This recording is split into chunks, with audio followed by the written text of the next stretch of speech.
I'm Matt. I'm Shane. And if you like what you hear, make sure you hit that thumbs up button real hard, and make sure you subscribe to Comic Movie Marks. And also click that little bell for all of the notifications. Whee! Always remember, if Trailer Trash can do it, anyone can do it. Hello and welcome everyone to another Comic Movie Marks video. Oh yeah, we are back at it, and this time we have a lot of DC news to cover, from movie release dates, the Wonder Woman 1984 trailer, along with the Black Superman suit in Justice League. All right, let's kick off with some release dates. Let's get these out of the way. The big one out of all of the release dates that we just got was The Flash has a release date of July 1st, 2022. Hopefully the director makes it past first base on this one and actually starts rounding to second, because he'll make it farther than any other director when it comes to The Flash.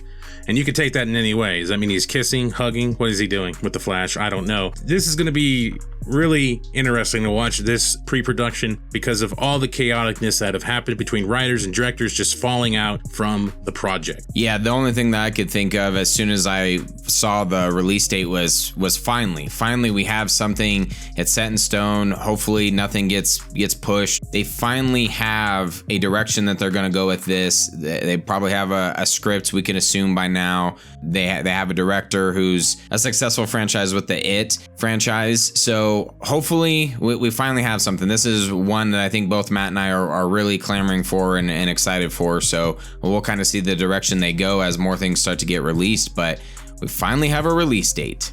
Yeah, this was the momentum that we were hoping for now. 2018 was supposed to be the original Flash date, and by now Wonder Woman 2 was supposed to already be out. All that momentum that got shifted is now going to be in the early 2020s between the Batman, the Flash, Aquaman 2, Wonder Woman 84, and then we also got another release date for Shazam 2, Electric Boogaloo, April 1st, 2022. They were going to stick it back in April. They did this before with it sticking it in April right between bootleg Captain Marvel and Endgame, and I think that really hurt the box office on the original one. It should have been a Christmas movie. It should have come out around now.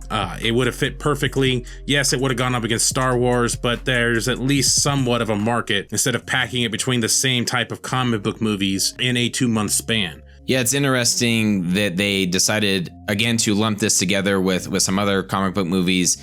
We are now T-minus 2 years or so away from the slate of The Flash, Shazam, and, which we'll get to in a second, Aquaman 2. I guess we'll see how that year goes. They're really starting to build, maybe take a little bit of time off after Wonder Woman 1984, but we'll see how it kind of works. And even with the release date, no, it is not an April Fool's joke. April 1st, it is coming out that day. Which some people might think it is a joke because the first one kind of underperformed. It made its money back for sure, but it did underperform, so to basically roll out a sequel so quickly is kind of odd, but I just think that comes to the fact that they're looking at the big picture later on of Shazam versus Black Adam. And don't forget, we have the Black Adam movie as well coming out in 2021.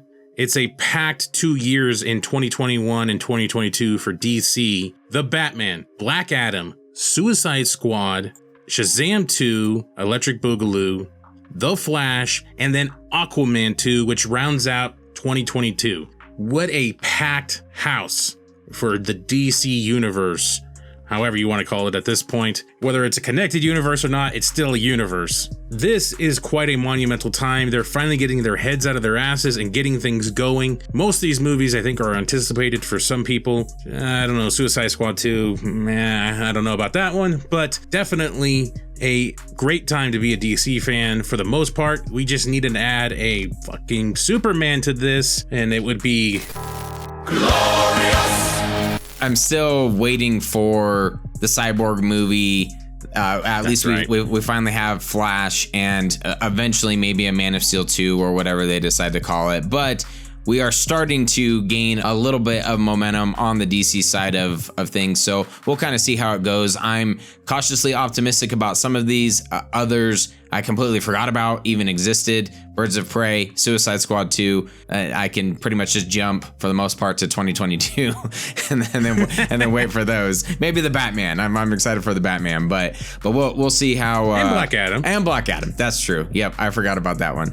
We'll see how a lot of these go, but we are finally starting to gain some momentum. Yeah, now that Marvel has basically blown their load over everything, DC comes in for sloppy seconds, and they are gonna tear that motherfucker up.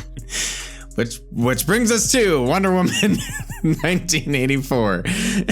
We're going to talk about the Wonder Woman 1984 trailer. We finally got a trailer even after Patty Jenkins has basically said the movie is done and it's ready to go, because they pushed the date back so far and she already has the movie complete. It's going to sit on the shelf, and she's talking about how it's a unique experience for her to already have all this done, all the post-production done, and just sitting on the movie, and every once in a while kind of going back and saying, hey, maybe we could do a little tweak here and there. Quite a unique situation that a superhero movie like this, a big budget one, has so much time going into its release date and already being complete. Matt's first reaction to me over text was they delayed the movie for this. So it doesn't seem like after we finally got the trailer that you could really tell, oh, okay, yeah, they added whatever it was to this movie just to get into it. For me, and it sounds like for Matt as well, was a little lackluster. For me, it seemed very generic, just a generic superhero movie. I couldn't really tell you the plot of it, to be quite honest. I could tell that, they're building up the villain, they're throwing in, a couple spots here and there. It's going to be set in the 80s. Still kind of up in the air about Steve Trevor and what part he is playing in this movie. But for the most part, it just seems kind of just there. I really, really enjoyed the first Wonder Woman, so hopefully this isn't a complete dive into the water, but we'll see how it goes. To be positive about it for the most part, the elements that they're taking from the first one are definitely apparent in this one. And two elements, at least, that I can tell that I truly loved in the first one will be in this one. That's obviously the Steve Trevor and Diana relationship. I really enjoyed that in the first movie. It really worked with the fish out of water approach that they took with Wonder Woman, and now the roles are going to be reversed because Steve has been dead. Now brought into this modern-ish world of the 80s compared to the early 1900s. Automobiles, TVs, all these different things that would be unique to the modern world. They even kind of show that mall, which is like the Mall of Tomorrow. For the most part, the action in the movie looks top-notch, just like the first one. And it looks like nothing was lost in that aspect. The slow-mo when it's necessary is there. I will kind of question, though, the discharged bullet being hit by the wrist when in the previous shot it shows her just smashing the gun. But hey, it's a cool shot, right? You gotta have those sweet shots in there. So those are definitely positive elements that I see that are being carried over from the first one that I do enjoy. The only thing that worries me about this movie is it feels like Captain Marvel, where it's not a very good story, but they dumped it in a time frame where there's nostalgia, and they're just gonna kind of fill the movie with nostalgia references and have mediocre story built into it. And the nostalgia and the music is what's gonna carry the movie for the most part. I know it's the first trailer, but I just don't see that story yet, and I don't see a reason why it should be in the 80s other than everybody loves the 80s. Cocaine is a hell of a drug. And I agree with you in terms of the positives, but unfortunately when I was watching this trailer, it seemed to be somewhat outweighed by the absence of the Wonder Woman score, for example. The fact that her suit is now super bright, and then I guess if it's still in the Snyder universe that's been set, we now have to believe that she chose a darker suit later on. So there's some inconsistencies there that I feel like... It rusted, she left it out. Sun bleached. I feel like there's some inconsistencies there that are showing that they're trying to get further and further away from what was already previously established, and maybe that's where a lot of my disappointment comes from. But I will agree, the slow motion action looks pretty awesome. The dynamic between Steve Trevor and Diana is going to be fantastic as well. Those elements I'm sure we will enjoy in the movie, but there just seemed to be not a whole lot there in terms of the first trailer. So as you said, this is the first main trailer that we've gotten, so we'll kind of see where it goes from here. Maybe we'll get a little bit more. Maybe we'll get the Wonder Woman score for the next trailer, but we'll see.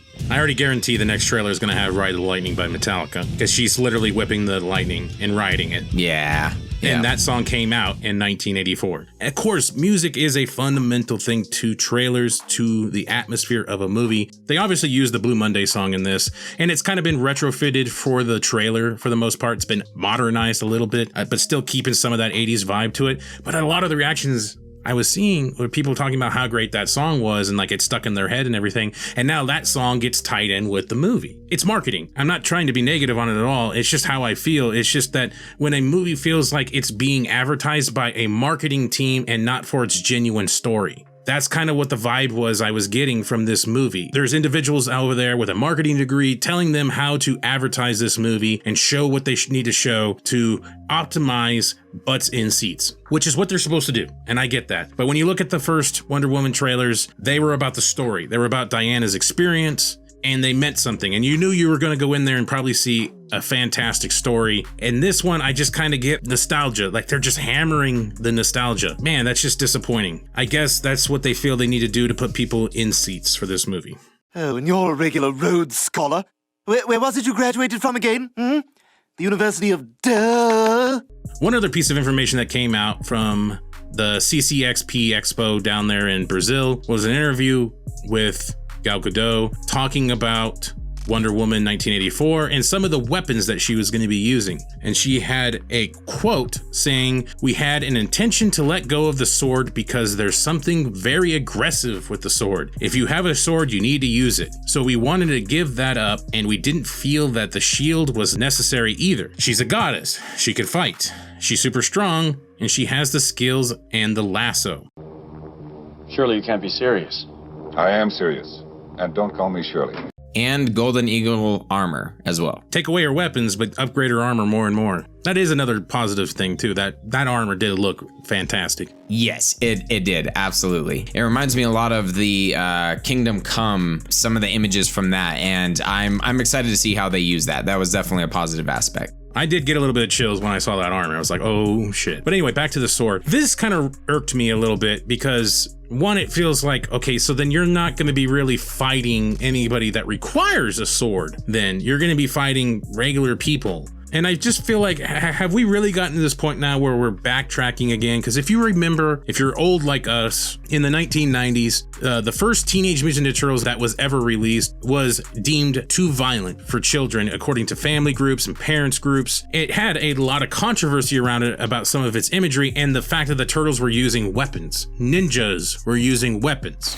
Your favorite turtles have returned to kick some shell. But this time, due to stupid parent complaints about the first movie, watch as their iconic weapons stay glued into their holsters, and instead see them fight with belts, yo-yos, ties, blankets, soft Nerf bats, sausages, combat cold and words. Can we talk? Shredder, you gotta listen to reason! And now I just read those comments and I just think, why are we back at this point now where we can't use a sword because of its graphic imagery? Captain America throws his shield around, a vibranium shield, and just gives people concussions and damn near takes their heads off. A sword, it's just this imagery, and I just feel like it's just this childish approach. Pointy things are bad, and her sword, her shield, so she's eliminating that, but for some reason, 30 years down the road in BVS, she decides to bring the sword and shield back to fight Doomsday. So she must have always had it around with her, she just didn't want to use it. Again, this kind of goes back to what Shane is talking about, where you're losing the continuity a little bit, or what can even be comparably makes sense. I don't know why they feel this is necessary to eliminate the sword. Yeah, if you have a sword, you need to use it, and that just tells me that there's really no physical threat in this movie. And that's kind of what it feels like. It just seems ridiculous to eliminate something that's so iconic with the Wonder Woman character is her sword and shield. I guess times are changing. Yeah, some of the most iconic moments from either Batman vs. Superman or the first Wonder Woman movie were including her shield and sword, and some of the best choreography and some of the battle included the shield and her sword. And to go off of Matt's comparison with Captain America, yes, he obviously drops his shield at the end of Civil War, but that is an iconic piece of Captain America, and some of the best choreography in those movies are how he utilizes the shield. I think about Winter Soldier and how there's some awesome fighting scenes in there where he's using the shield, and I can only imagine that with Wonder Woman, they're probably going to leave it more, as Matt mentioned, to henchmen. I can only imagine she's probably going to just be knocking these henchmen down and demobilizing them. I guess that's how the times that we're in now, and I can't say I'm all that surprised. And when I read this quote, I wasn't all that surprised either, but it does kind of make you wonder because we've come so far from the secret of the ooze, and here we are.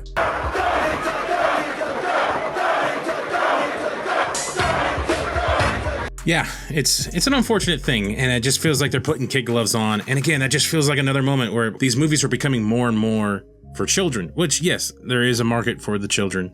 For PG-13, that's the whole point. I just don't see the purpose of it. What is she gonna feel like if and when they release the Snyder Cut and she's slicing Steppenwolf's head off? It just feels like this is more PR than anything. Oh, did they get stuck in a net? Sure would be great if they could use their swords or something. I mean, come on, he's got them right there in his back. So late Wednesday, maybe Thursday for some people, depending where you're at, Snyder drops quite an epic picture of Henry Cavill in his black Superman suit, but unfortunately missing the epic mullet that would encapsulate this suit properly, but we'll let that slide for now. Yeah, when I first saw this image, I was like, holy shit. And he even put my Superman, possibly this could be his olive branch. Henry Cavill is still his Superman, but what a beautiful image. What a fantastic suit. I remember when it was used in Man of Steel. I loved the suit from there. There was an Instagram post from Henry Cavill at one point during the production of Justice League in which he posted a close-up of a black and gray suit, but we weren't sure, is that from the movie itself or is that just a black and white image of the Superman suit itself? This kind of adds to that intrigue a little bit in terms of how this suit was going to be used in the movie. There is some questions about whether or not it's Photoshop. I'm not quite sure why this is a debate, but I think for the most part, it is Photoshop. It is the regular blue suit, but just color changed. As you look at all the responses that Snyder had to people, it was a clear distinction that he was going to change this hopefully in post. And all the behind the scenes with Snyder directing, he's wearing the blue suit with no cape in almost all of them. Even meeting Alfred, the point where all the Justice League are looking at the boom tube with Darkseid. There's several other behind the scenes images where it shows him in the blue suit but no cape. And it just seems like it was something that he was hoping that he was going to be able to change in post. According to Michael Wilkinson, the black suit concept was already off the table fairly early on. I think the suit that we see in the ship might have been more of a prop than an actual suit that Henry Cavill can wear. There's a chance there could be a physical suit. I think for the most part, this is photoshopped because one of the biggest things is if you look at Henry Cavill's eyes, he doesn't have his blue eyes. They're black. And it kind of seems like someone extracted blue and dumped black into it that unfortunately changed his eyes. But it doesn't change the fact that in response to a question by Arthur Fleck, but Zack Snyder, doesn't Flight 2.0 happen with the traditional suit? And his response to Arthur Fleck was, let's put it this way. In Zack Snyder's Justice League, he will have a black suit. You just want to say, fuck you. Oh, fuck you, fuck you. Whether that picture that he showed is photoshopped or not, that's what's gonna happen. They're gonna color over the existing suit. That's what's gonna change. It's not gonna be a physical suit, it's just gonna be colored, similar to what Chris Dawson is doing with his Black Suit Edition. I remember seeing very, very early on in February of 2018, a lot of people were doing that already. We're coloring the suit black. Not saying that it's super easy, but people on regular desktops can change the color and make it look fairly good. I'm sure Zack Snyder, with a VFX company and everything and a color grading expert, can easily change the suit in post. And I think that's what his main objective was to try to change the studio's mind later on. But again, because of what happened, he wasn't able to, and now he realizes, in my eyes, this is how I picture it, and he's got WB by the balls almost at this point because of how much this has blown up, especially in the last 3 weeks. He is looking at it like he's gonna get his way. He's not gonna compromise. WB, you are gonna compromise. In my version, my Superman will have the black suit. Oh, okay. There's another comment that he replies to in which Michael McBride says, so does this mean the deleted scene with Alfred on the Blu-ray was meant to feature the black suit? And his response was, it was all meant to have the black suit. And my theory is kind of along the same lines as Matt. I believe that this was a compromise from the original production, that the studio probably wanted him to stick with the more traditional suit, probably due to people who just are unfamiliar with the character and the death of Superman, which does kind of make you wonder that he probably was never going to have the mullet and the glorious beard. it kind of makes you wonder. There was someone on Vero that asked, this is from JPaws at Zack Snyder, does Superman have long hair and a beard or still clean shaven? Zack Snyder said that was to come in the next 2 movies, which we know at some point were probably not going to happen. So it makes you wonder, number one, what is the growth of the Superman character in Zack Snyder's Justice League? Where does it end? Does the Snyder Cut actually leave more up for interpretation where there was going to be additional movies? Kind of up in the air now, but at least we see that Snyder was going to stick to the comics, which is something that I was always curious about, because we have talked about Zack Snyder loves this character. He loves the Superman comics, and his goal was to create movies based on not what had already existed in cinema, but based on the comics themselves. If we were going to pick up the Superman comics and make our own Superman movies, how would we do it? And that was something that I had always questioned is, well, if he's such a big Superman fan, why doesn't he incorporate the black suit more in the Resurrection? Well, it sounds like he was going to. It's probably something else that stupid Warner Brothers put the kibosh on. One additional reaction that I just thought was hilarious by Zack Snyder was a question saying, mate, how many more of these bangers do you have just lying around? And his response was, the movie's almost 4 fucking hours long. A lot. I gotta stop or go to the bathroom. Just go, man. Oh. That sure is warm. My favorite one was, you're going to break the internet. What's next? Green Lantern? Haha. And he says, at King of Lanterns, don't tempt me. Is this a 5 o'clock free crack giveaway? Speaking of Henry Cavill, one of the things that we weren't able to talk about before during his Witcher press tour, there is a comment that he did make that was kind of interesting when it came to fandoms, and he was talking about toxic fandom. That's comparable to this sort of world, this culture of toxic fandom, where like if you make a movie, especially if you make a superhero movie, like you have great intentions, but there are always going to be a small yet vocal group of people there can kind of just be toxic. I understand what you're saying, but when it comes to fans, it is a fan's right to have whatever opinion they want to have. And people are going to be upset because, especially when you're talking about books or games, because you're never going to be the exact person who they had in their head or who they played on Witcher 3, for example. I don't necessarily consider that toxic. I just consider that passionate. His response can be interpreted in many different ways. What exactly is he talking about when he thinks that fans have the right to be that way?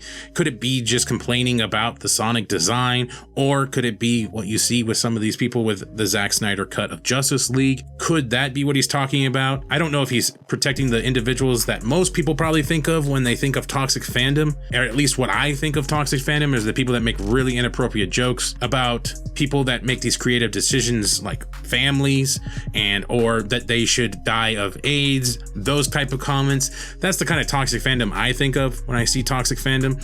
Or people that just follow others around to harass them because they're keyboard warriors and they think they're really tough because they're on Twitter or whatever social media they're on. And so it's kind of an interesting response that Henry Cavill gave, and a little bit at the same time I feel like he's a fence sitter and he's just trying to give that middle of the road answer, because at this point he's trying everything he can to please WB and the fans. Yeah, the only defense that I can think of in terms of Cavill's remarks when he says, I don't necessarily consider that toxic, I just consider that passion, I'm assuming he's probably referring to maybe some of the criticism of Batman vs Superman being too dark, some of the less offensive things, and basically just saying, well, that's your opinion on how you wanted Superman to be, or whomever, in terms of how people think that these movies should go. Some people dislike whether it's DC movies or Marvel movies and the direction that some of them have gone, but we try to keep it a little bit more, I don't like that movie, or I don't like the direction, or that movie was a piece of shit, that kind of thing. But